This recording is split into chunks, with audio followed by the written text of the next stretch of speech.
big show for you tonight, ladies and gentlemen. We have our friends over from Bruisers, Breakdowns, and Beards joining us today. Plus, we're going to talk about what happened at Journey Pro with one of the talent that happens to be on that show. This is Total Spotfest. 1, 2, 3, 4.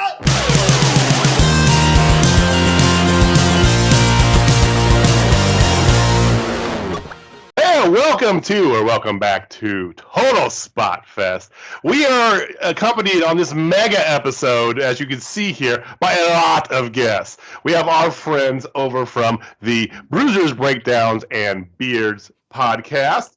If you are not already subscribed and following them, what the hell are you doing with your life? Seriously, these are our friends here. Anyway, another Kansas City-based podcast talking about some wrestling, and we've been talking about this for a while, and we finally found the time where we're gonna get together and kind of give you guys a little mega show content. So you see here on the screen we have Kevin. We have Michael, and we have Dallas. Yes, that is, if you have a sharp eye, that is the Dallas Cayde. If you do portray into that internet wrestling, that is Journey Pro. He is a talent, and but tonight, the five of us are going to talk about Journey Pro. We're going to shoot the shit and just have a good old time. So, how's everybody doing tonight? Doing good, fellas. Awesome, thanks for having man. us here. We appreciate it. Thanks for the hot intro. And I'm doing.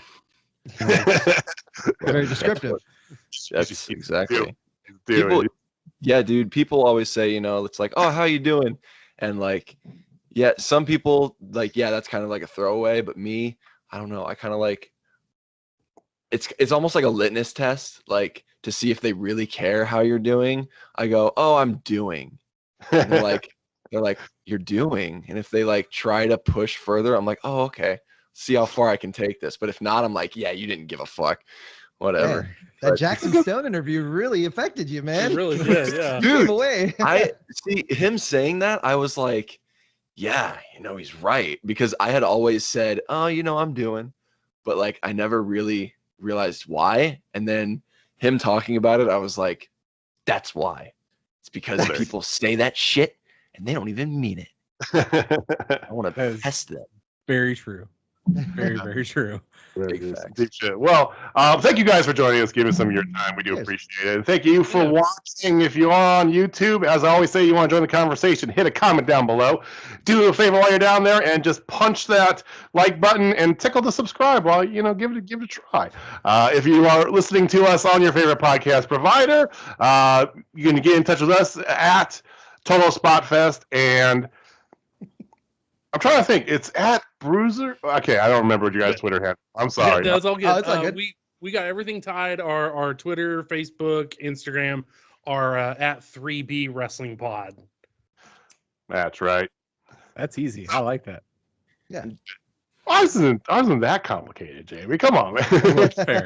Fair. All right, so we were talking briefly here a little bit. We were going to kind of shoot the shit before we get into Journey Pro.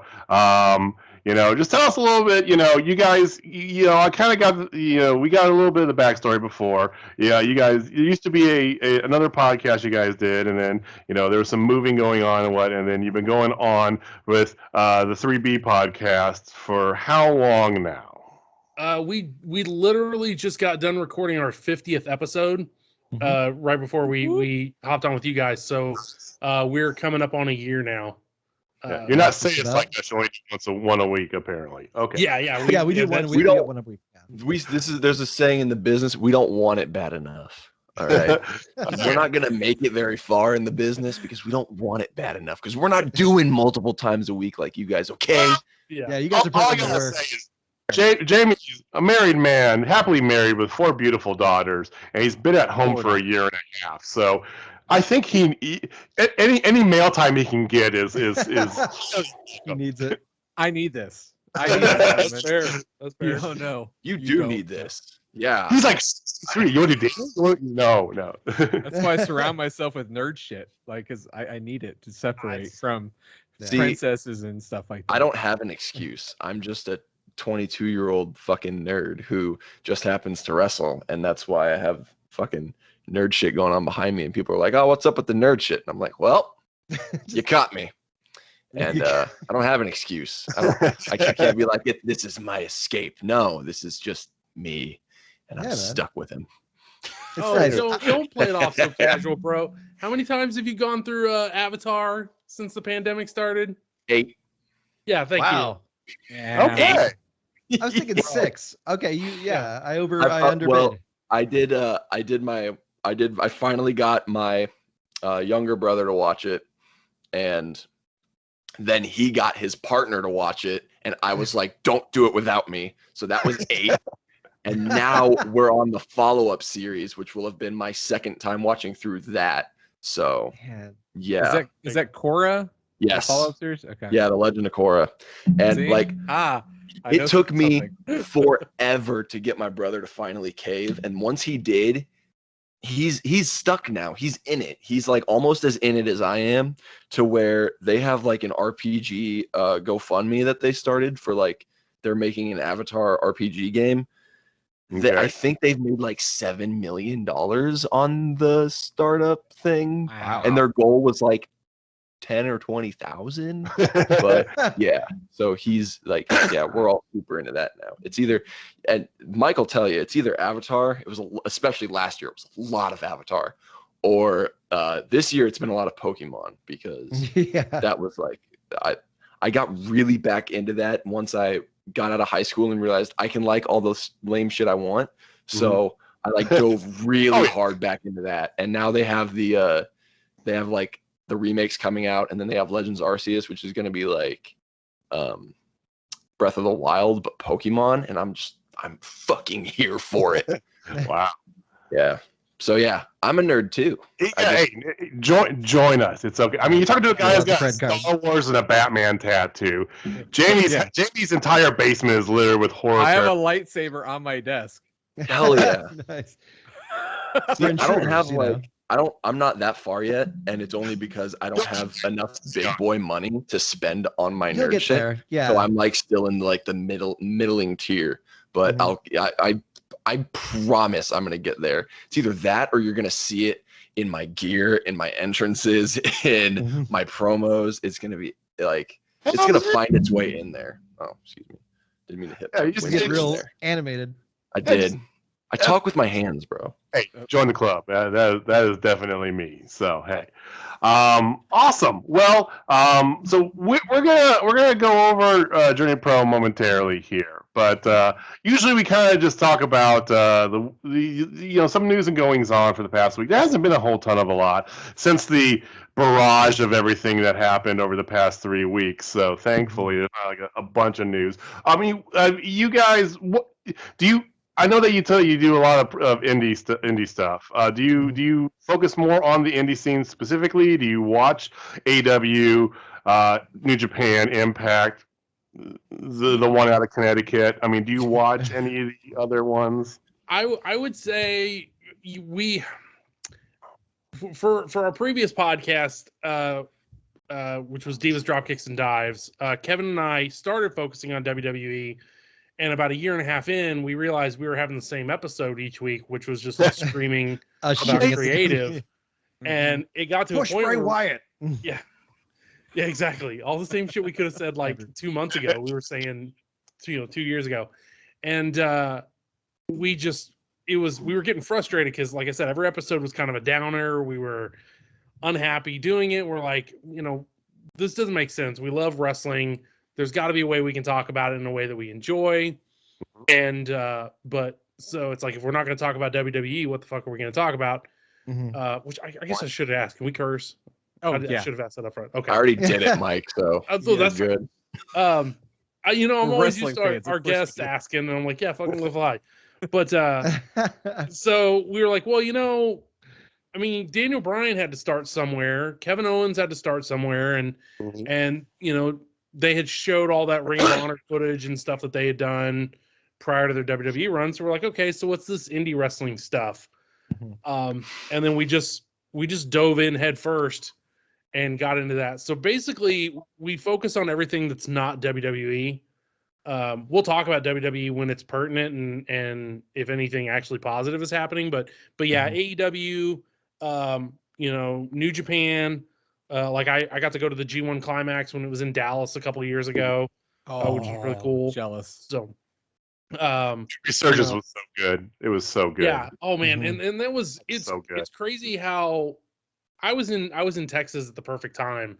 Like, Yeah, getting seriously. to see Thunder Rosa, Sammy Guevara, Hell yeah. Brian Cage came down there a lot. Like all the folks that you're seeing on. Wrestling? Do what now? Do a circus show?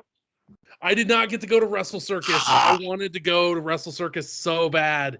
And in fact, I had been making plans to go for the one that was Tessa Blanchard and Brian Cage were the main event.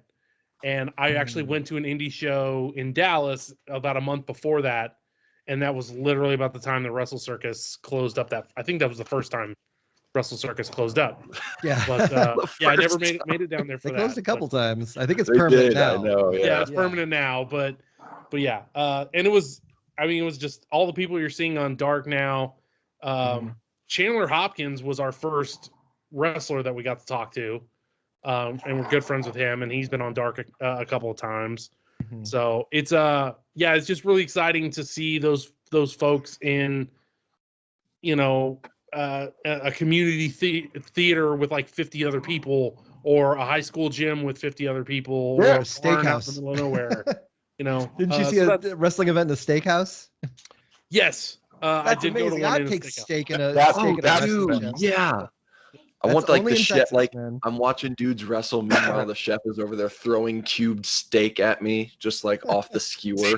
Now, but Jamie would be over in the corner saying, "Okay, I'll have a porterhouse medium rare, twice baked potato, and a Lion Tamer." Yes. Dallas, you might not know this, but I'm the guy who yells Lion Tamer at every show 18 to 25 times minimum. Specifically, Jeremy Wyatt. Specifically, Jeremy boy. Wyatt. Okay. Yeah. He's got a lion on his goddamn trunks. I mean, So your I was goal is wondering. I to was like, get so Jeremy you just Wyatt to yell flip you off. Lion Tamer when nobody does a Lion Tamer? Like, Well, I've been on this crusade. Of trying to get Jeremy Wyatt to do a damn Lion Tamer because he's the Monarch. He's got a lion on him. It makes a lot of sense, and he is a submission guy. He's a ground wrestler. It is the perfect heel move. it's your favorite move of all time. Don't gloss over that. Okay, it is my favorite move of all time because I was a former. I still am. I'm a Jerichoholic. I just was an OG WCW Jerichoholic. Man of 1,004 holds. That was my boy. Like back in the day, and I want to see Jeremy Wyatt or some heel or somebody do a goddamn Lion Tamer. I've seen Canadian Destroyer. I've seen all the other cool shit. Like I got to see a 450 splash. I've seen a shooting star press, but never have I seen a goddamn Lion Tamer. I feel like you're asking for trouble. Like this, like it's that scene in Cabin in the Woods where that one dude kept wanting a merman. And he's like, "Oh, it's gonna be my year. You're gonna get it. You're gonna be like, oh, it's gonna be the worst possible time. Yeah. It'll be Jeremy Wyatt doing it to you, basically." Well, it's morphed because this has become a whole work that he's doing now. So now he wants to get a Lion Tamer ideally, or Jeremy Wyatt at a live show just come up to his face and just go fuck off. That's a lot easier to do. All you have to really do is show up. That's feasible. I think Jeremy knows that, and so he's withholding all the pleasure from Jamie, and it just eats at him. It eats at him. Great. It's No, glorious. it's great. He does his great heel shit, which I'm a huge heel guy, and it's a symphony of I'm chaos. a heel guy. What? Man. I mean, Says the I guy- dressed up for him as one of the Halloween show we had. I dressed up as him and he flipped me off, so that was worth it. Absolutely. I mean, you could really egg him on there. You I had a dude. There was Yeah. No, he there doesn't. was a dude dressed up as me at that Halloween show, and I was like, Yeah. "What? Like of all people?" I was Yeah, just man. like, "Damn, That's okay." badass. You're was more like- over than you think. I know. I looked at I can't remember. There was someone in the locker room, and they pointed them out to me, and I was like, I put my hands on my hips and I puffed my chest out like I was on a title card, and I was like, "So this is what being over feels like." And he immediately was like, "Shut up, kid! Don't get a big head about it." Like said something to put me right back in my place, and I was like, "There it is. That's what I needed." That's awesome. He had to humble me because I've got such a bad attitude for Had this to business. break your back, spiritually speaking. Yes. Glorious. Or break your spirit, factually speaking. I'd like to do like a variant tribute. Like I think of myself, and I look at myself in the mirror, and like, who could I pull off? Because I don't really look like any goddamn buddy that I've seen wrestle for. Dude, a variant, dude. That's ooh, I like that now. I could be like fat bald Gary J. Walk in with the flag. Yeah. Gary J. If he never stopped being J Lutz. Man. It's a thought. All right, I'll give that some thought. All right, we're gonna quickly put away there. So, Jamie, did you have any news or any goings on you want to talk about from outside wrestling world? I know Rampage happened this past Friday. Yeah, Rampage did okay, 772,000. You know, I mean, that's the moral of the story. yeah, it was a good show. I mean, we got to see the Lucha Bros win, so they're going to be going head to head with the Young Bucks in a steel cage. Nice. We get to We see get to be there. We get to see it live. What's this show called? Total Spot Fest. Yes. I think Spot I Fest. just described that match perfectly. There you go. So funny thing on our name. I do want to get into this because you had a funny name, like you have an inside joke on your old one. So we actually have an inside joke on ours. So originally our show is called Total Spot Fest Live. Yeah. And the reason we did that was because he wanted Spot Fest. JJ wanted Spot Fest in there. I've been And I'm using it for years, and I want to incorporate it. I thought it's a good word, right? And then so I'm like, okay, it'd be really funny to do a play on Total Request Live. You know, so Total Spot Fest Live. And the funny thing is, we thought it was hilarious, but literally, I made a logo that no was one got it. I made a copy of like an old TRL logo. We did the whole thing, and we were not live, so nobody got it. Like, Dallas, did you ever watch TRL? Do you even know what TRL is? Carson Daly. No, that was before his time. That was like I a was gonna late say, 90s thing. Yeah, you guys he were was- a little bit negative ahead of your- ghostwriter. You're a little bit ahead of your time, but that Woodstock '99 documentary just came out, Oh yeah. and all that stuff is coming back. So like, it would have been perfect to come out with it now to throw it on there. I mean, our email is Total Spot Fest Live still. We didn't change Well, that. yeah, that works. But yeah, so you guys have an inside joke on your old show, is that right? Yes. So like I mentioned before, the show was originally called Divas Drop Kicks and Dives. Part of me wishes it was still the same name, but it was up to me to change it. So I made the final decision on that. But the funny story is that Kevin and I met in 2012? 2012. Yeah, it was like a 2012, week after I moved out here from Chicago. I grew up in Chicago and moved out here to Kansas City in 2012, and we immediately joined like a. My wife hooked us up with a meetup group or whatever, and it was like Geeks and Gamers group or something like that. And they were having a meetup at a bar, and that's where Mike and I met. And All right. And it was at the same time. It was that night. Like we were at the bar, and Guy Fieri showed up. I guess they were filming an episode of Diners, Drive-In, Dives here in Kansas City, and so Kevin just starts going off about Guy Fieri, and if you don't know Kevin is one of the nicest human beings on the planet. no. And if you know of Guy Fieri's one of like the nicest celebrities on the planet. Bullshit. So it's horribly hilarious and ironic that Kevin can't stand Guy Fieri. It's a running like we do everything we can to remind Kevin. It's like, hey, like we used to have Fieri Fridays which I think everybody did, but we would send Kevin. We would blast his Facebook and Twitter with just Guy Fieri memes on Fridays. So when I don't miss those at all. I bet not. Challenge So accepted, sir. we were trying to come up with What's name that? for the Hold on. show. Pull up the notes app. Fieri Fridays. Yes. Okay. Got it. I hate I this concept. see Photoshop coming into play this week. All right. This is So, the yeah, darkest timeline. That's where the name came from. It was just to kind of get one on Kevin, and then everybody thought it was hilarious, and so we stuck with it. Well, Alright, it so- sucks because like in this time for like right now in 2021, Guy Fieri really is like what he was like over the pandemic. He's like helped out and he's got like millions of dollars kind of like raised for for live worker, like for restaurant workers and live music venues and all this other stuff. And it's like I still can't, I mean like I want to hate him, but it just like makes me the bad guy for doing that. So Like, let Let me ask you, where does the hate stem from? Let's get. I'm a Dr. Phil your ass here. Okay. If I can be real, I remember the first time I hated him, and it wasn't really his fault. When I was working, I used to be a store manager at a let's call it a stop for games, if you will. And there was this game on the Xbox 360. It was Minute to Win It, and it had his dumb fucking face on it, like staring at me. I remember that game. Yeah, and his eyes would follow me no matter where I was at in the store. So every time I'd work my shift, I would just turn that case around, like, because I just didn't want to deal with him. And then, like, my friends started watching. What was that? Like his actual, like, well, whatever the show was. The dining. Yeah. And like, I was just like, why is fat Corey Feldman like just trying, like, walking into a restaurant with, like, you know, and I used to work food industry, so I'm like, why is this guy walking in the back with like flip flops and just barehanding the food and like wearing his glasses backwards? I was like, this guy is total douchebag. And like, you know, I just couldn't, like, so I would just get enraged for no reason. I'm just thinking of, like, you know, bro in It's like flip half flops the dropping success of everything. spaghetti sauce on his toes and shit. Yeah.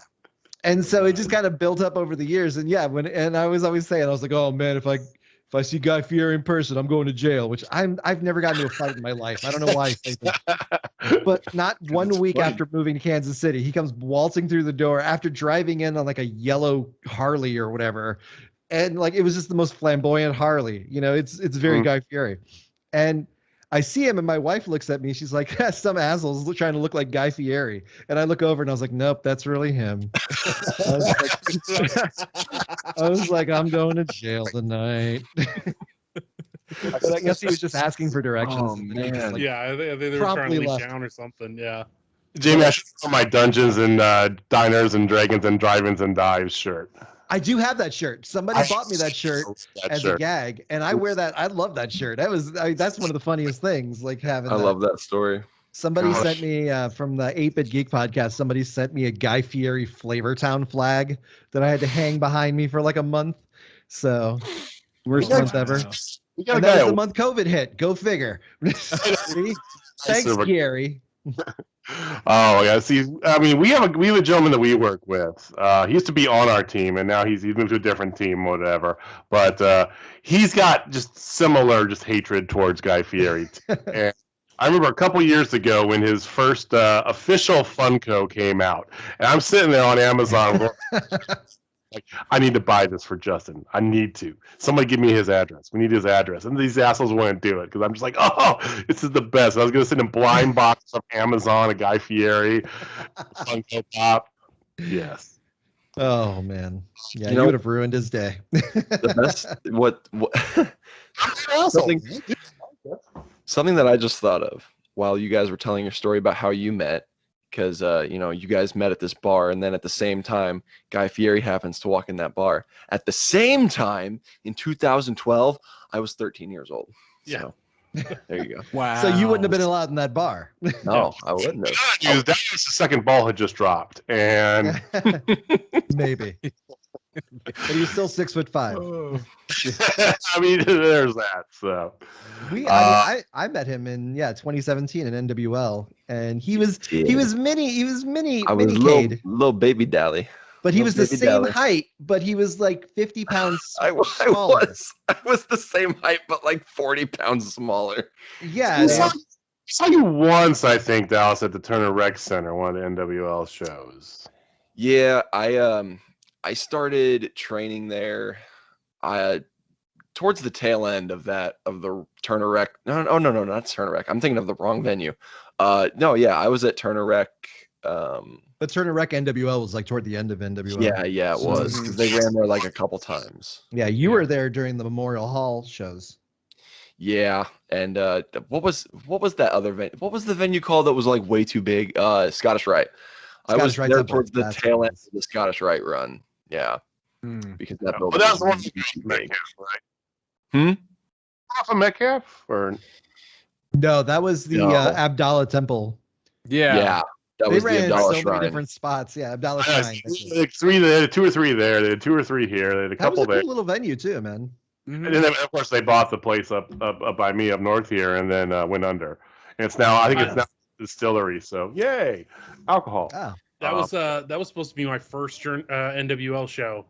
Was going to be the one at the arena because living in Dallas, I never got to. Kevin and I would always talk about them, and then I was planning to come up visit family that week, and sure enough, that was the week that they shuttered. Dude, the biggest shame is that no one's gonna see how fucking cool it looked in there. Like they had, man. I don't know how many photos got posted of that place, like of that week when it was finally ready to go, but like, oh, dude, there was custom. All the walls were painted. There was logos everywhere. There was this like. One of the walls had this mural on it of like a crowd with like the NWL logo on it. Oh, sweet. Right by the banners, the custom banners that they had, like all of like a bunch of the guys on the roster that they all did get to keep. But God, they looked so good. And it's like you would have opened the door, and then as you're going down the hall into the large space where the bleachers were built, and the ring was going to be like centered with a light. Like you know how in high school wrestling they would have like the wrestling under the lights or something like that, where one of the meets would have that one light and every other light would be dark. It looked like that, and it was so cool. The place just looked so damn good, and nobody will ever get to see it. I was excited for that and it's in a great spot right there by Chicken and Pickle and Central Block. So you can go to the NWL, go get some food, go to the brewery, because it's a great little area. Oh, it was gonna be so awesome. I just went to Chicken and Pickle for the first time. It's been 2 weeks now. Just right around the day Planet Comic Con started, and I was coming out of there. I was like, man, it'd be like a good spot for some wrestling around here. Because I grew up in the Northland, so like that, it was like a trip down memory lane going around that area. But it was just where Chicken and Pickles is like situated. It just looks like I didn't know that's where the NWL arena was. If I didn't know. Yeah. Well, the plan was to have that cross promotion going back and forth. Like you hang out at Chicken and Pickles for the showtime, and then you go to NWL, and then you go afterwards and have the after party at Chicken and Pickle. That's what they were planning the whole time. Like I remember that vividly. And they did do a video walkthrough of the place afterwards, and it sucked. Like Ben Miller was kind of doing That's it. even worse, man. And it was like what could have been, and it looked awesome. Like Dallas said, with the banners taken down. I remember specifically the Dak Draper banner because I was like, Dak Draper was like one of the top guys in that company. Oh yeah, he was the top guy. Like it was Dak. Yeah, I mean Jeremy. Yeah, him and Jeremy. The Howlets were awesome back then. They had Jake Dearden, but he was Jack Forrester. Jack Foster. Jack Foster. Dude, I haven't heard that name in so long. He's like barking at people. Yeah. Kids love Jack Foster. Yeah. Have you seen him lately? Young Fuego del Sol too. Now post haircut. Yes. Does he cut his hair? Yeah, he cut it. He cut his hair, but he kept the beard. He's just like styled it so that it's not as like wild and everywhere. It's still long, but like it's more like aerodynamic. Sleek. It's aerodynamic. That's a good word for it. He was in cut his hair. He did Anarchy's first show, didn't he? He did. Yeah, he came back to Anarchy. I think not the most recent one. That's Steel Town, but the first one they had. I think so. I think he was on that show. Yeah, he cut his hair short, and it was like at first I was like, oh my god, I can see your face, but like I like the short hair with the beard. People were talking about it afterwards, and of course there's technical difficulties, but it was what it was. Yeah. And I was telling Jamie, I was like, I've seen this guy before. I don't know where. And he goes, "This dude from NWL." He couldn't put the name on, but yeah, man. That he was another one of my trainers. So, the what became the NWL Arena was actually the NWL TPC, the Training and Performance Center, that then also became their office. So there was like everything in there. Everything was running out. And there was like that space went through so many changes in the 9 months that I was there, from the end of July in 17 to the close in April of 18. Because when I first walked in, there was also this like powerlifting coach who was gonna start a powerlifting team or something. So there were like all these open racks and dumbbells and weights and stuff that the wrestlers had access to. So that was super cool. And then he decided that that whatever was going, the whole situation was whack. So he took all the gym equipment and left. And then they had to I think they left the office that they were leasing because it was too expensive. And they decided to throw everything into the TPC. So there was like another big construction where like there was a bunch of stuff cluttered everywhere. And then they cleaned all that out and got it all organized and stuff. And then they decided they were going to try to run there. So for like a good 4 months, I want to say, it felt like forever. It was a construction zone, and there was like sawdust and what's this stuff? What are walls made of? Dry sheetrock and stuff, drywall, stuff like that. It was just like laying everywhere, and the metal like L brackets and just pieces of these desperate parts of bleachers and stuff, and it was everywhere. And to see it when it all got cleaned up, it was like, holy shit. It was like, this is going to be awesome. And yeah, Durden was one of the coaches. Hoodie was one of the coaches. Maverick, Moonshine Mantell, and Dak Draper. They were the 4 guys that brought me along through most of my run there. It was a good time. So speaking of Moonshine, I love him. But Jesus, is he like the most stiff? You should have just stopped there. I know. You should have just stopped there. You should have just stopped there. there. Speaking of Moonshine, I love him. That should have been it. Yeah, no, but like I swear to God, like I've watched some stiff wrestlers in my day. I feel like he is the stiffest guy I've ever seen in the ring. Is that inaccurate? Nope. Okay. Surprisingly not. He is safe as fuck. And that's like, and a lot of my physicality in the ring, I think I got from him because, like, I kind of like things a little bit of the way he does, in that, like, he wants to feel it, because if he can feel something, then he can react to it and he can use it, and it enhances his performance. And that's how he gets into it. That's how he gets so intense. And I think that kind of rubbed off on me, that and how much he sweats. Sweats a lot. So like I remember when he first took over, he would do Tuesdays. Like every one of the coaches had a day of the week. His was Tuesday. And you knew when you were showing up on Tuesday, you were going to do a whole lot of conditioning. And so we usually didn't wrestle with him all that much, actually. We would just do a shit ton of blow-up drills. So the few times we did wrestle with him, it was like, we were also the staff guys at all the shows. So we had the best seats in the house to watch everybody wrestle. And, having not wrestled him very much, if at all, it's a little intimidating when you walk in there with a brick shit house who you see just beat the fuck out of everybody. Right. So yeah, he's more. I mean, he's more shredding than Julian Salve, man. And this is something that I think it was him. I could be wrong, but I'll credit him even if it wasn't. He told us, guys, there's a difference between being snug and being stiff. No one wants to work with somebody who's stiff, but if you're snug, you're doing it right.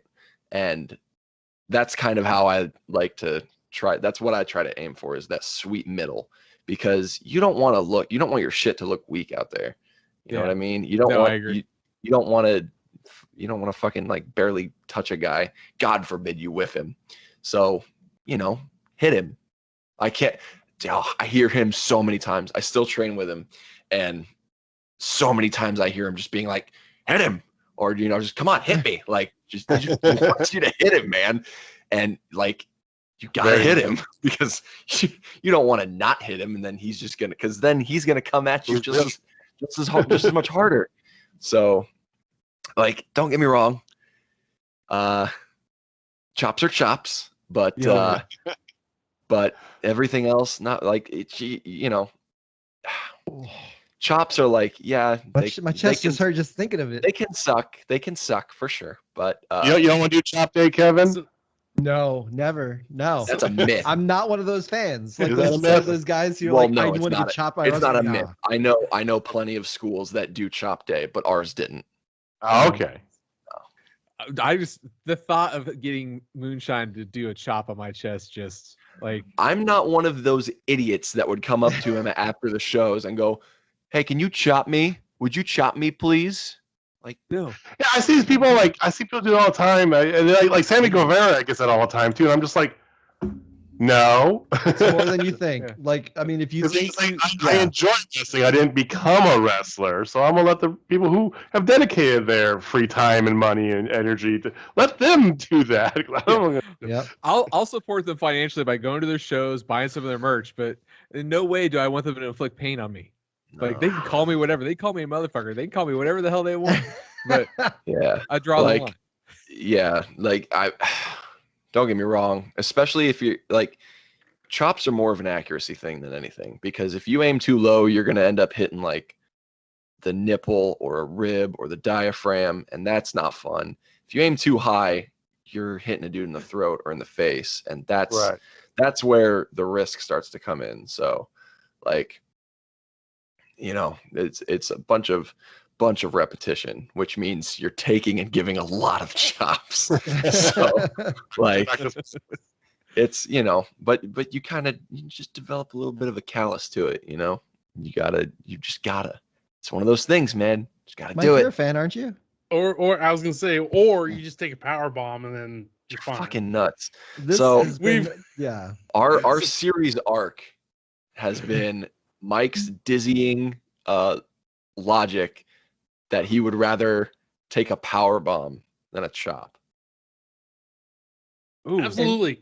You've watched the videos of Right. Moonshine chopping people, Mike, right? did Nobody you wants to notice fucking the take that. stunned silence that came over everyone with how Now, little that makes To sense? be fair, I'm like 6'2", 3. I'm very fat at the moment. But like 365, 370. So it's plenty of pandemic weight. So it's easy for me to sit here and say I would take a power bomb because there's not a lot of people that could lift me to put me into one. But I argue that it's easier to spread yourself out, take the shot, and allow the bump to dissipate rather than taking a focused chop to the chest. no. So I have a physics book I'm gonna whip out here real fast. pain in one location of this compared to your entire spine. hey, it's you land flat on your back. If you land right, it's Michael. all spread out. First off, Michael, I have definitely been slapped by women in the past very hard, and it's not in a far region from where the chop would be. It would suck and it would hurt, but it's also confined to a local area. exactly. There's no chance of any serious injury. Like, Dude, I've seen enough people bleed off of chops. Okay, Don't well, tell me it's- I'll there's- bleed off a chop. there's. No I was problem. gonna say, what's a little open skin compared to neck surgery? Yeah. I'm not saying take like 100 power bombs. I'm saying take It doesn't one. take 100. It takes one. It takes Well, right, like you have to take it. Okay, I mean, like don't get me wrong. There's a chance for shit to go wrong with every single movement, but like a power bomb has so much of that margin for error than a chop. Like it. I mean, I it's think- involved in the power bomb. I'm just saying. Mike, I think you're confusing the fact that yes, it's more surface area. That doesn't mean it's not gonna hurt. I'm not saying it's not going to hurt. And it I'm doesn't saying I would mean rather take that than a the chop. inertia of you getting pow Now, power now, bomb. I'm sorry. I've like Kevin Nash has like the best power bomb ever And it because he just still lifts you up and hurts. just lets you go. Okay. Oh, hold on. Case in point, then Kevin Nash doing it on the giant Paul White and almost breaking his neck. Just saying, you used the perfect one. Almost Yeah, broke his neck. But I he love- was greener than goose shit at that point when he. And so when he- would you be, Michael, frankly. Yes, I would say it would take some practice, but I would rather take a power bomb. Take practice, so you have to get a few of them. Let's pivot away. I appreciate your stance. With everybody else, though, you're wrong, Mike. I But have to deal you with your that. stand, so good for you. I do find it funny though. Every wrestler we've had on would always choose the chop, except he almost had Heidi won over, but then she realized it and went back to like. That it's a fucking That bump. she- Yeah. yeah. It's But you every take a wrestler, strike over a bump any day of the fucking week. Like it. Which, oh my God, Heidi Howitzer worked that crowd to perfection Yeah. at Weekend at Journeys. Like, Yeah, so she we're was just cracking my shit up. this thing. We're just going to migrate into talking about Weekend Journeys now, more Yeah. or less. Yeah, Oh, let's yeah. go for it. Yeah, man, it was. I was so excited to see Heidi in a Journey Pro ring. You know, I think I reached out to her at the beginning of the year. I think it was just on a whim, just seeing a Twitter GIF or something like that, and then learning she was kind of, you know, she was in Denver at the time. It was just easy to reach out to her on the show, and then to have her like finally booked here locally, I think was it. You know, it was just awesome. And that interview we had with her, at least our first one, was really one of the turning point interviews for us, because it was the first time we really had a wrestler on that we didn't know, that we hadn't met before. But then in the process of the conversation, coming to find out, you know, she and Dallas come from the same training tree, basically, because Yeah, Hoodie and Anaya trained her as well. So it was really awesome for me and Kevin, and not to toot our own horn, but like, I think our interview shows tend to be our best shows. But that one is extra special because you can kind of hear in real time, you know, Heidi and Dallas start talking to each other and speaking this language that Kevin and I are just kind of like, we sort of get, but pretend to know, right? Oh, we know the lingo. yeah, we're but I cool. mean, brother they was just, said like 93 times on that episode. exactly. Yes, But I it mean, was. it's like once they kind of learned that they had been in the same like sphere of wrestlers and trainers and stuff, like it was just the dynamic of the conversation changed really well, and that was it was really exciting. So I mean, she's quickly become like a good friend to all of us, and we were so excited to have her here. Does that Dallas, even though she whipped her ass for a ticket? Yeah, I pinned her for a ticket. Okay, so it's on the record books.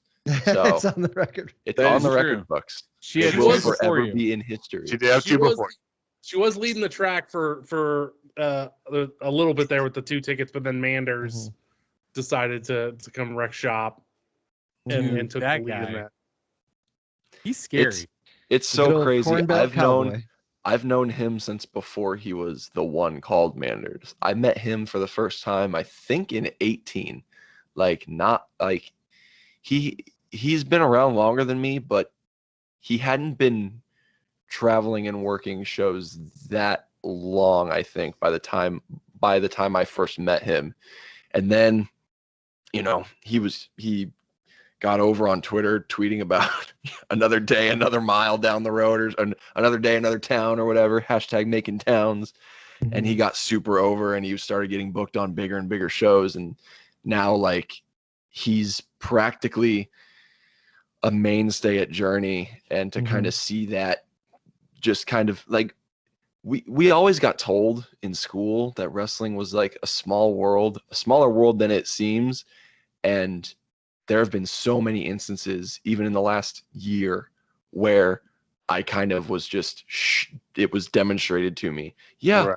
It really is a small world. Like, it's crazy to me to think about how many locker rooms I've been in with people that are on WWE, AEW, Impact, ROH. Like, I can find somebody on almost every show that I've been like, met them, wrestled them, saw them. Like, it's and I've only been here for 4 years now. You know, Yeah. It's crazy. That's cool, man. That's real cool. awesome.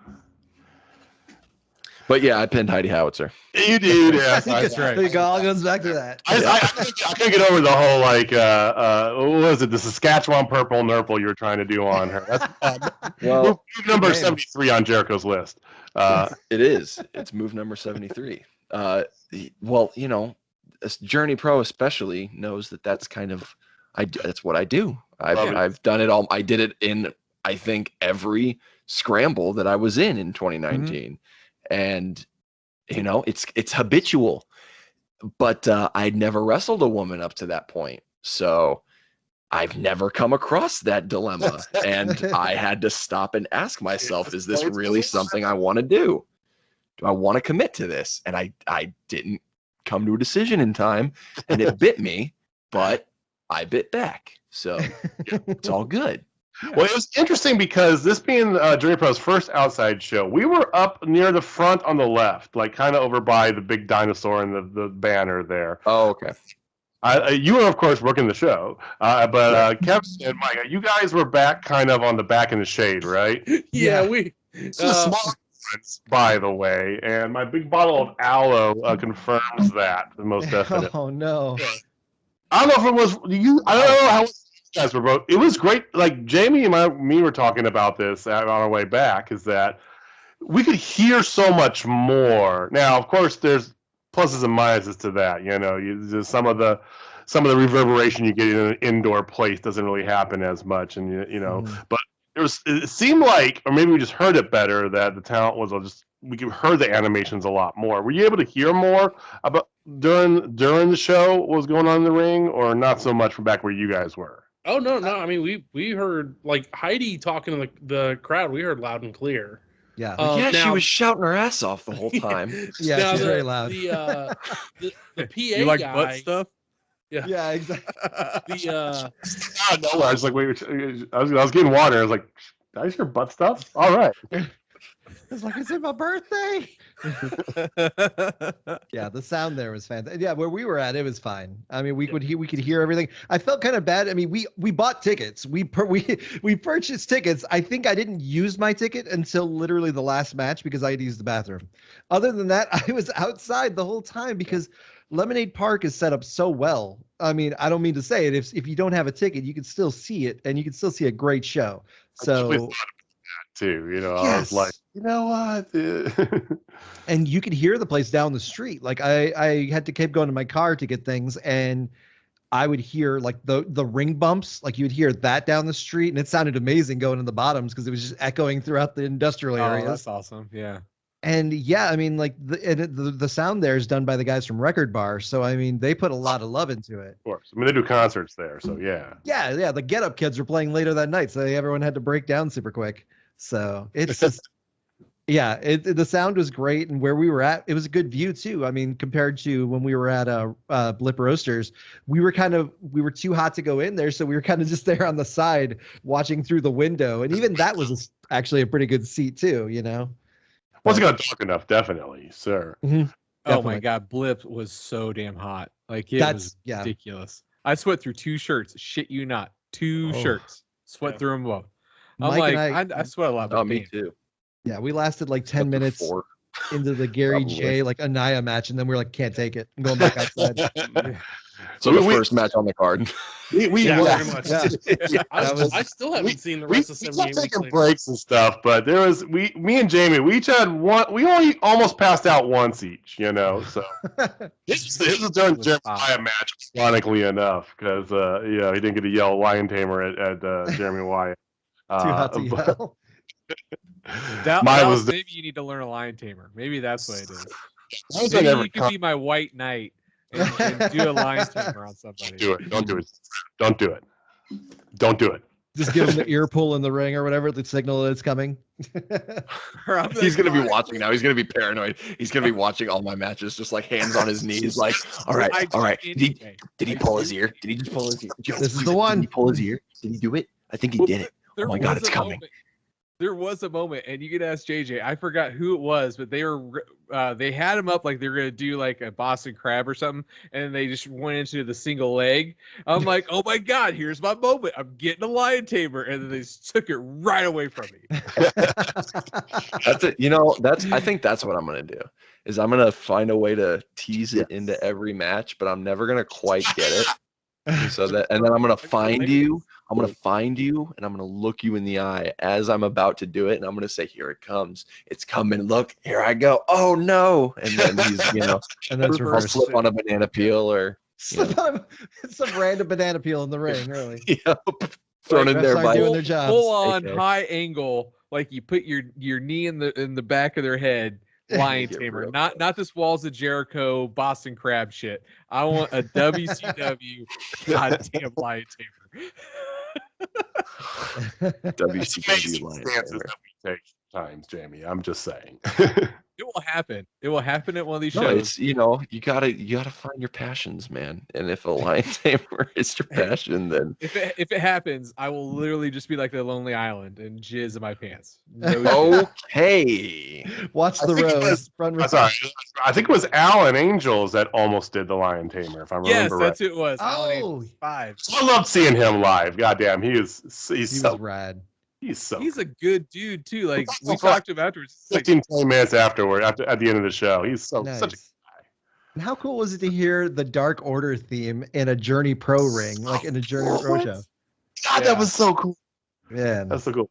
and having the crowd doing the hand. We even like teased him about the because Jamie and I haven't gotten our emails yet, and we even bothered him about. And he got like super into it. He's like, "No, it's the email server." See, what happened was he started digging into it. We're both, they're like, it was cool. I mean, so that was good. The Ticket to Ride was a great concept. I think it came off really well. It wasn't too long. it was It's not because in total it was around about an hour, right? So your typical Jeremy Wyatt match, So Yeah, that's how you judge it. but it was Kenny Alfonso took over, which is great. Kenny Yeah. Alfonso deserves it. I love me some Kenny Alfonso. I liked him back before the 78 weeks of nothingness. Like he was so over then. Like he was so damn good and gifted. Like, I just we interviewed him for Walter. I tell him almost on a weekly basis. I just look at him and I say, "God, I hate you." And he just talented. smiles at me, he chuckles, and he's just like, "Oh man," and I'm just like, "You're just too fucking good." And on top of that, you're nice. The fuck's wrong with you? Seriously. Can you just tell me so that I can stop looking for the flaw? Because I can't fucking find it, you dick. And he doesn't. That's the thing, is he doesn't even throw it back at me. He just fucking sits there and smiles, and he's like, "Oh man, come on," Maybe it's something little, like he puts pineapple on pizza or something, something. The ultimate heel move. Maybe that's what it is. But if it was that, then I don't think I'd be able to live with that. I'd be like, "That's it? Really?" That'd be almost worse, right? That it's so much. Fuck. The pop yeah. for him was beautiful. Like that live audience really was behind him. Even hearing the children cheer like Kenny, it was so cool. Like it was great, He man. looks like a goddamn superhero. It's like, Yeah. what the fuck? Yeah. How do you get he's not the biggest dude, but he's jacked. He's ripped. Yeah, Yeah. like he's God. He's more shredded than Julian Salad, man. God damn it, you already did it once. We have running games on our show, and that's Jamie's, and it drives me crazy. I don't know. I know, but yeah, I mean, seeing him get that, having come up with him, he had been around a little while after by the time I showed up, but we still kind of came up together, we still spent 9 months together at the TPC. So and we've still trained together since, but yeah, seeing him starting to get his flowers and seeing other people start to recognize that he is all that, it's a matter of time, and it's not going to take a lot of it. It's a matter of time. That dude. Enjoy He while it is- lasts. Yep. Yeah. I fully expect to see him on, New Japan Strong or Ring of Honor or Impact, something dark. He's going on TV soon. He's going to be on something. Mhm. I would not be surprised when AEW comes to town, which I'm assuming they're coming to town right around Full Gear. that They've he got- works the dark. I like that. I don't doubt that. I mean, I would not be shocked. Did you catch their show right before quarantine when they were here in the Silver That Spoon was Night? our last Yeah. live wrestling show Ours because too. Journey Pro show was canceled right because it was Yeah. right at Mhm. lockdown. We got a picture with Dallas and all of them because Journey Pro did that whole thing of, hey, yeah, free tickets if you find us. They're like, oh, Journey Pro. Like, Two of Jamie's daughters, and then me and him are just like, all right, where's DJ? Where's Walter? Where's DJ? Where's Walter? He saw you because you had your I was in gimmicked full up, gear. yeah. Yep. Yeah, you were gimmicked up, so you were easy to spot, sir. helped us get those free tickets, which we never. whatever. But it was, that was our last live wrestling show, and still one of the best live matches that I've ever seen. Is that half hour Iron Man between Pac and Kenny Omega? Yeah, that opened the show. That was wild. Yeah. A Like- bold move and the right one. They do a lot of that shit. Like they open their show with bangers all the time, and then it kind of fizzles out, and they're like, "Oh, but wait, we have a main event," and then it's like, bam. Bell curve. They have this it's just like and then, okay, go get some pizza and a beer, and then be back for the good shit in the end. And yeah, Stay tuned for picture in picture. Go to the So, bathroom. Their picture in picture lasts so long, dude. That's like that's one thing. Forever. That's one thing. do the picture in picture on the women's match. They do a single women's match. It drives me nuts, which I hope after All Out, I hope not, because they're doing the whole battle royal thing, and they should have some people debuting like, oh, Ruby Soho, hey Ruby. Yes. Yeah, that's yes. Hey, Yes. Did you see that Laney Luck was appearing on Dark tonight? Dark. Yeah. She's already on Dark already, but she's gonna be on Dark tonight because this is released on a Tuesday. Yeah, tonight. Yeah, she was on Dark, and she's gonna be on Dark Elevation both because she just wrestled. She wrestled Thunder Rosa on Monday. I know. Oh, okay, good, Which is good. awesome. Yeah, which happy for her because I love her whole gimmick. That terrible ass song just gets stuck in your head. I don't know what it is about that song. I'm like, God, this song's fucking terrible, but It is you're terrible. clapping and dancing It is along. terrible. yeah. It is terrible. What the fuck? I just remembered what the song was, and it immediately came to my head, and I was like, "Oh no!" It's That's on my in Journey Pro playlist. I have a Journey Pro playlist that we listen to on the way in. Oh, and that's it's on pretty. there. That's pretty sick. Which I got to tell you, as somebody who came out to like a new song every month in 2019, which Dallas Cayde song do you have on that list? Actually, I have Kickstart My Heart, the most recent one, because I think he Okay. came out to that one previously, and I love Motley Crue, so I was like, "Yep, that's the song." It's Yeah. like I figured you'd come out to that, or like maybe a Dr. Feelgood type thing, but Kickstart My Heart's perfect. Feel good. Yeah, like you got to find the sweet Maybe spot. cherry because pie. You don't want to. I think doesn't Chelsea? No, am I thinking of something else? I don't know. But I think Your Head by Quiet Riot was another one I figured you might do. that was yeah. I think I did that on a it was one of the one and dones that I've done. And yeah, I haven't been Didn't back you do there Live since, Wire but at one point too? Livewire is usually my go-to. Yeah, that's what I thought. Like during the brief stint between COVID and me finally winning the scramble, I did Livewire both times. Okay. And I was going to do Livewire again, but Walter was just like, yeah, I think we threw Kickstart Your Heart on there or whatever. And I was like, as long as it's Motley Crue, I'm good. Like, Yeah. Nice, yeah. like because during the scramble run, I was very particular. Like, we had a certain angle we were going for with each one, and there was a specific story or a specific part of the story that we were trying to tell, and the music was a part of that. Like every single choice, big or small, that I made for that run was all deliberate, and it was because I was still in the scramble month after month that we thought it would be okay to like get away with doing different music every time, because music is like part of the presentation, it's part of your entrance. Yeah. So like it's part of what kind of gets some people over, is because they hear the music and they're immediately like, it's this person. And some people interact with it like the besties, so like that's a huge part of your character. And for me, I was kind of like, but I'm aiming, like, if we're going to make it about the genre itself, like, and the time period, and we're going to do the hair metal heartthrob, it's got to be a period piece. Like, it's got to be a bunch of it. It's got to be like, kind of all encompassing. And there was some stuff that I tried that I didn't like or didn't work. And there was stuff that I did, and that did work. So I kind of used that as my period of throwing shit at the wall and seeing what stuck.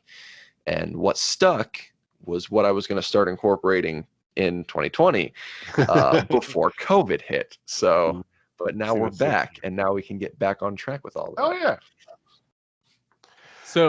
So speaking of music, I figured this would be a fun time to play a couple games with you guys since we're getting close to probably time on this. Time to get going. So we do this thing called the Impossible Game. We do variants of it. Jamie's better organizing them than I am, although my last one was pretty good.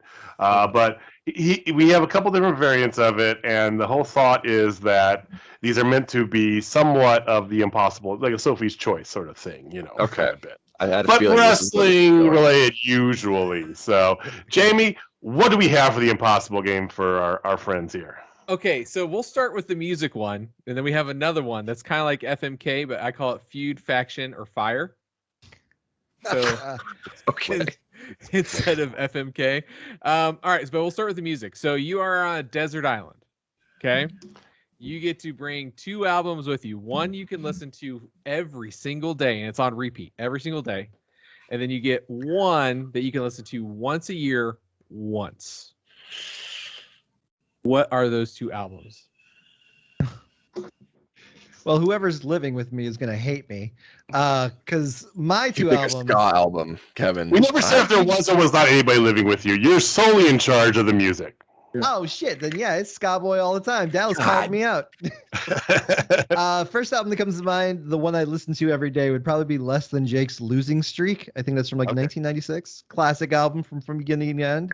If I could listen to one album a year, it would have to be, which I do pretty much anyway, is the Crow soundtrack, because I always listen to it around the time of like Devil's Night, and that's one of the most perfect movie soundtracks ever. It's Like, a fantastic soundtrack. It's- You're yeah. not I wrong. love it. Yeah. I'm really showing my age with all this like old music, but those 2 I would say are the first 2 that came to mind during this. I'll let Fair. you go ahead, Mike. There we go. Okay. So the one I'd listen to every day would be easily would probably be Metallica's "And Justice for All" album. Not their best album to listen to every day, but one is like, I think, the perfect song. So One I is would the want to hear that. Fucking, like hard rock. Yeah. It's the one's the best song. God, to listen to So- once a year. Probably the Black album in that case. Stay Because with I've only Metallica. listened to that 8,000 times, so at least listening to it once a year, I won't get so burned out on it. True. Oh God. All right. Fuck. Let's hear the generational gap here. Right. No, Yeah. No, I think I'm gonna Well, surprise you. to give you a little Older music. we did this exact same game with Walter while you're thinking there. And I was Rage Against the Machine self-titled for my everyday, because Nice. I mean, I've heard that album probably 85 million times as it is, but I could care less. I would listen to it 85 million more. And my once a year was Zeppelin 4. I know, Stairway to Heaven, whatever, but Hey. I love that album from top to bottom. Reminds me of my dad, and me and my dad. My dad was a Beatles fan and a Zeppelin fan, so yeah, Nice. Zeppelin 4. And Jamie, I can't remember yours. So my everyday was Dark Side of the Moon, Pink Floyd. That's right.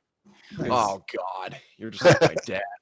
I love me some Pink Floyd. My Sorry, dad man. tried so hard to get me into Pink Floyd because Pink Floyd is like his favorite all time, and every single time I've literally fallen asleep. you mellow, know why? man. Because you're straight edge. You don't do any. Never mind. Yeah. you're very pure. Stems, you'd be good. Okay, no. That is right. Yeah, that's a good point. That's your every day. And what was your once a year, Jamie?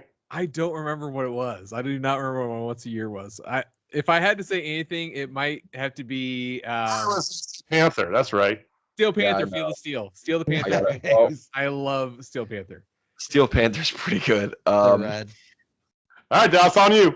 So yeah, I know. I'm honestly not struggling with the everyday one. It's the once a year one that I'm struggling. I think my everyday is actually going to be 10 by Pearl Jam. That's not a left field. because Okay. there's not a bad song on that album. Nah. Good Huh? point. It's literally I wore through my first copy of that CD. Mhm. Just like a few others, like Rage One. I did. That was you such had a. a CD. That's so fun. You guys remember when those existed? You don't. Oh wait, no, you do. They still No, exist. I was around for VHS. Okay, I was around for those. I'm just gonna put a nice little picture of somebody else in front of it. There's Heidi Howitzer over your face. Right? Yeah, that's great. It's funny. We have kind of a joke on the show that when the day comes, the Dallas decides to change gimmicks and get rid of the hair metal heartthrob. We think that his heel turn should be like just transition straight into grunge. Oh, that would be And just have great. him That's come what out it's like gonna be. That's flannel what it's gonna be. and- Hair yeah, metal. oh God. Yes, they That's- come out to Alice in Chains. Yes. There you go. Oh yeah, I'm gonna once a year. You be God. Raven. You be Raven. It's just Oh no! Oh, I take all that back now. Go like straight like social justice warrior, kind of like. go Billy Kidman. Billy Kidman, man. Billy He had Kidman, the yeah. hot. Yeah. I Oh, gotta chain myself to a tree all right. Once a year. What you once got? a year. God, that's hard. Cause I'm like a Swiss Army knife when it comes to music, man. I don't alienate genres. I don't like even if I have to even if it takes me some time to come around to it, I'll give everything a chance at least once.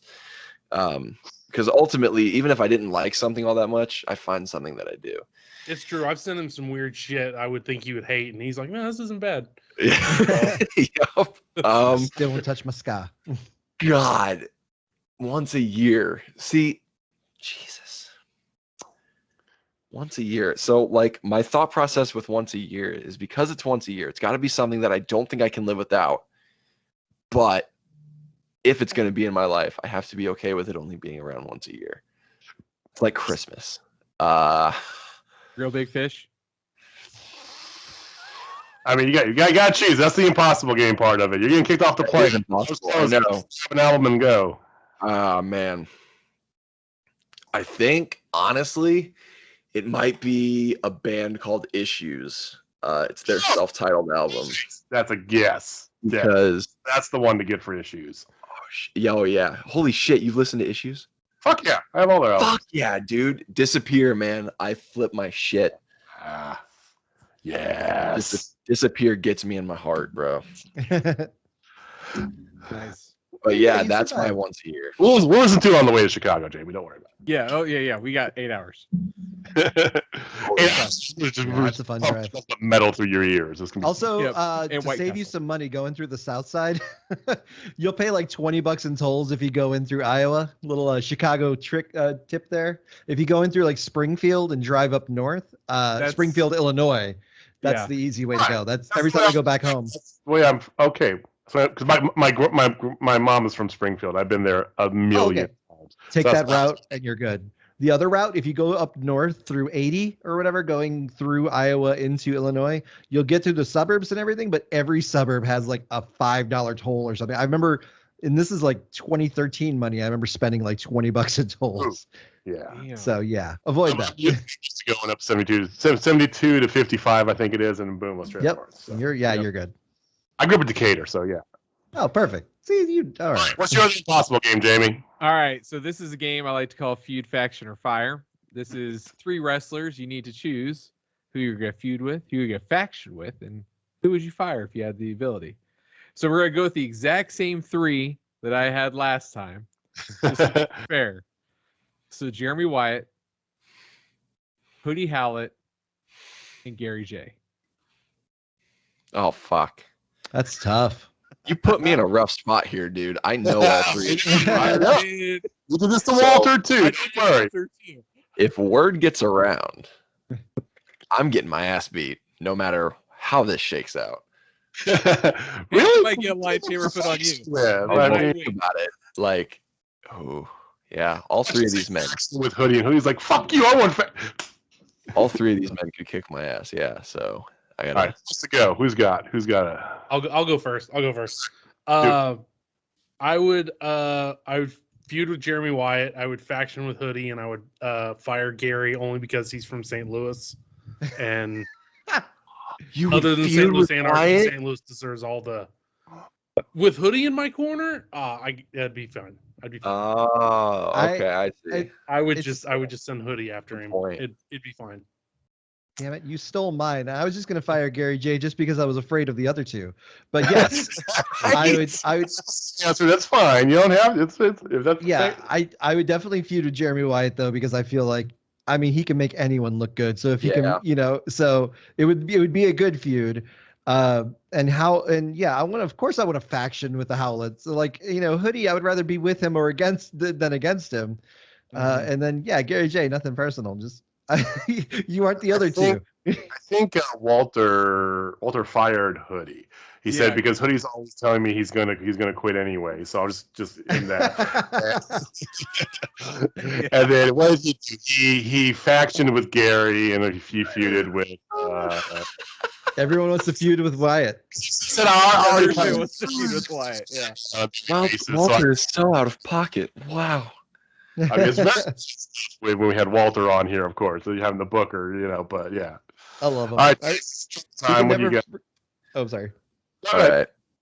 I think I too am gonna fire Gary because it is the least personal of the three.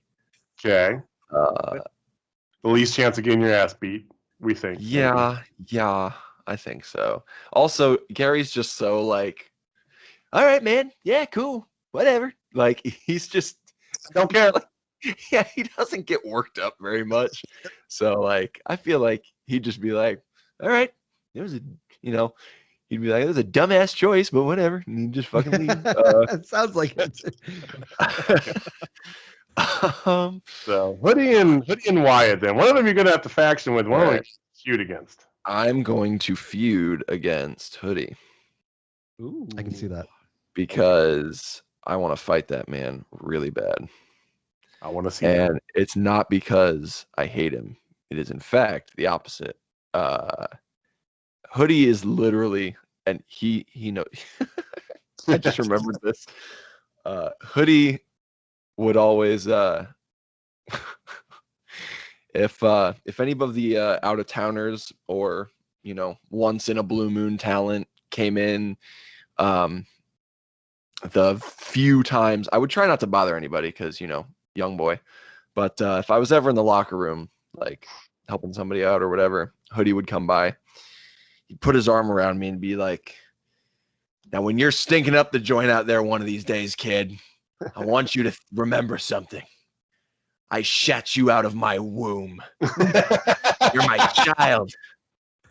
And if you disappoint me, remember, I put you in this world and I can take you out. So he is very affectionately known as your mother. He is my wrestle mom. And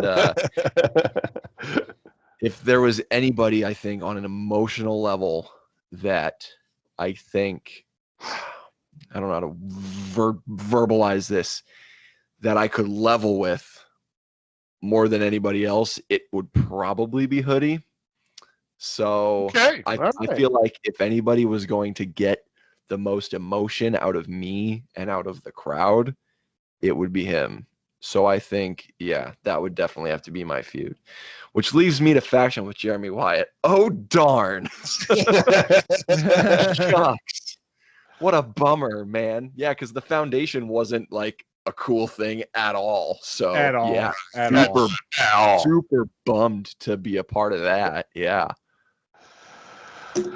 Well, hey, that's why it's called the impossible game. You gotta make the choices like that. I think one time we did it where we did a feud faction or fired with 3 terrible factions. It was like, what was it? It was like the Spirit Squad, Mean Street Posse, and Superheroes in Training, I believe. Oh, was it Aces and Eights? Oh yeah, Aces and Eights. Sorry, Aces and Eights. Oh boy. Yeah, and it's like I have to actually join one of those. Right. Well, I mean, well, if we still got time, I have a foundation story for you. Of course. So, I don't know if you guys remember the formation of the foundation, but its original incarnation, just the 3 of them, Strider, Wyatt, and Ace. It started with Ace jumping the guardrail and beating up Gil Rogers, I think it was. Okay, all right. And, that was his first appearance in NWL. that was also my first day as a staffer. So one of the guys on the crew, I'm standing in that weird like hallway in the middle of Scottish Rite where it would go like under the seats and kind of like didn't really go anywhere. So we just kind of stood there. And I was standing there, and one of the guys comes and he grabs me and he's like, "Hey, come here real quick." So I go down the hall and around the corner. Ace Steele's standing there in the hallway. Had no idea he was there. And he goes, "Hey guys, I want to introduce you. This is Ace. He's about to go do a run-in. So if you guys can just make sure that while he's on his way over the rail, nothing's like, nobody gets in the way or nobody, trips over. He doesn't run into anybody or anything. Cool." So CM Punk got me in the business, by the way. So Ace Steele, guy who trained him, is just standing here in the hall with me, and obviously you don't want to fucking mark out as the, literally like week 1 or 2 greenhorn that's like just showed up at the school. So I'm like, hopefully my eyes weren't as, bugged out and wide as I felt, but, I shake his hand and I'm like, "Oh my God." I said, "Hi, nice to meet you." And he's like, "Hey, I'm Ace." And I was like, "I know." I just like stopped, and I was like, I thought to myself, "Dear God, what have you done?" I thought it was over for me in that moment. Well, so much for this live stream. We're gonna do something else. And this segment went off without a hitch, and I got home and I was like, "Mom, Dad, I met Ace by God Steele today," and they were like, "Who's Ace Steele?" Yeah. That the guy from Kiss? What is that? But yeah, my first day on the job, Ace Steele shows up. I love hearing all the NWL stories. I mean, we loved NWL, and luckily the fall of NWL led us to Journey Pro, and good things going forward here. So, thank you guys for joining us. I'm gonna get some time here. Thanks for having us. Yes, thank you. Please plug away. Go for it. Oh God. Well, I think we already hit the social medias, so like Twitter, Instagram, Facebook at 3B Wrestling Pod. We are part of the Kansas City Podcast Network. So I think their Twitter is at KCP Network. So it's KCP KCP Network. Yeah, it's right. KCP Network. So they're doing some amazing stuff over there, and we're beyond excited to be a part of it. I think that's we really don't have anything. We'll have podcast. Okay. What time is it? Please. I think we air at like 8 p.m. on Tuesdays. 8 p.m. on Tuesdays. Thank you. Yeah. And they run it on Twitch. They run it through Twitter. And then you can find them later on YouTube. And then, of course, Spotify, iHeartRadio, most anywhere else, your podcast feeds. Yeah. So Awesome. check them out. What do you got? Away for all this stuff. So, Kev, do you got anything? Hi, I'm a Pisces. I've got a Twitch. No. Twitch.tv/KevinWK. I stream every once in a while. I'm a Pisces. I like long walks on the beach. Also, I do a wrestling. On a side when I can, I do a wrestling simulating show from using the WWE 2K engine called 8-Bit Brawl. And I worked on a mini series. I just have to finish the commentary for it, and then I'll be releasing that soon. And that'll be a little fun little thing. But other than that, I do like a weekly wrestling show, kind of like just a watching Raw, except it'll be all in WWE 2K, and it's hilarious, and it's got all of us in it and a bunch of other the 8-Bit Geek characters and stuff. It's pretty fun. I'm a Pisces. You're still gonna get over it. Best plug ever. Yeah, I feel like I'm a it's Pisces. gonna be I like Kevin's long next walks shirt. on the beach. Fucking great. There's gonna be a few listeners that'll be like, that makes sense after listening to this interview. Wait till they find out I'm a Virgo. Ew. Wait till they find out your birthday. I know. Yeah, I mean, we plugged all the pod stuff. I'll plug me because I'm a selfish asshole. Got to put over the talent, damn it. Available for bookings. Hello. I'm on. I'm on Instagram and Twitter and Facebook, all at Dallas Cayde. I got shirts. If you want to buy shirts, I'm on prowrestlingtees.com/Dallas Cayde. I've got a couple sick ones on there. I don't have my first one yet. I'm still working on that. That's about it, I think. Hey, we always plug merch. I mean, Jamie and me, we got merch. We I'm haven't sold bad at it, man. I'm real bad at plugging my merch. We usually have to remind them. So thank you guys for listening. We do appreciate it. We will be back just for your normally scheduled 2 Mark show on Thursday. We're going to talk about AEW, get you guys all ramped up and ready for All Out. As you know, we All are. Out, go home. And then, as a reminder, we won't have our normal post AEW show, pay-per-view show, because we'll be driving back from Chicago. So we'll be back next Tuesday to talk about All Out with you guys here. But please follow, like, subscribe our friends over at the Beers Breakdowns, and I fucked that up. Jesus Christ! Fuck it up. Told you I need to change the name, guys. It's time Oh, to I fix it. love that name, Right man. and That's wrong. why all the socials are 3B. It's so much easier. Yeah. It's Well, 3B, we yes. go through it too. So it's the Bruisers Breakdowns and Beards podcast. See, it's so glorious when you get it right. It's just It is. As a fellow, loads. I feel like I'm the beardless one here. I feel like I'm the young Bro, boy in I this barely situation. count, all right? Don't I worry was about for it. the longest, and then the pandemic hit. Dallas is good. I remember my first beard. I mean, yeah. I remember my first. I don't believe that. Mine just migrated south after high school. I grew a mean conquistador. Like, it's amazing. Nice. Like, I get this and that. It just looks so glorious. That's about it. That's all I got. God. All right. So thank you guys for joining. Thank you guys for coming. We do appreciate it. We will see you next time. Jamie, why don't you take us home, man? All right, ladies and gentlemen, if you're not down with Total Spot Fest, I got 3 words for you. Dallas Cayde Lion Tamer? Oh, no. Now I got to do it. I gotta do it. All right, guys. We'll see you next time. Bye. Peace.